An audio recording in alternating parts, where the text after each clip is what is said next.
ভাই এই ভিডিওটা দেখুন, আপনি হাসতে কিন্তু বাধ্য হবেন। ফাজলামির একটা লিমিট থাকে, এটা আবার কোন ধরনের ফাজলামি ভালো করে দেখুন। তারপরে দেখেন ডাক্তার একটা রুগী নিয়ে আসছে, সে লাস্ট না অন্য কিছু সেটা কিন্তু বোঝা যাচ্ছে না।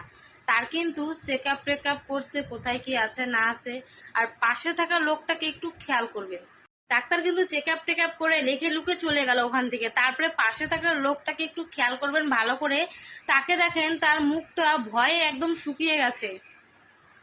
তারপরে দেখেন ভয়ে ওনার অবস্থা কি হয়, তার জন্য ভিডিওটা দেখতে হবে।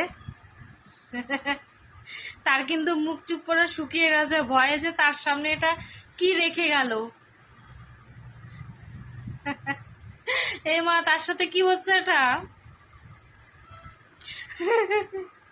এটা রুগী না লাশ? অলরেডি কিন্তু পা নাড়া দিয়ে দিয়েছে। তারপরে দেখো লোকটা উঠে গিয়ে পিছন পাশে দাঁড়াইছে। তারপরে তার সাথে কি হলো সে ভাবতেই পারছে না যে তার সাথে এমন কিছু হবে।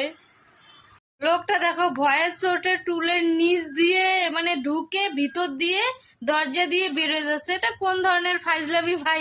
লোকটার আরেকটুর জন্য তো হার্ট অ্যাটাকও করতে পারতো, তাই না? সত্যি এরকম ফাইজলামি করাটা একদমই উচিত না কারোর সাথে।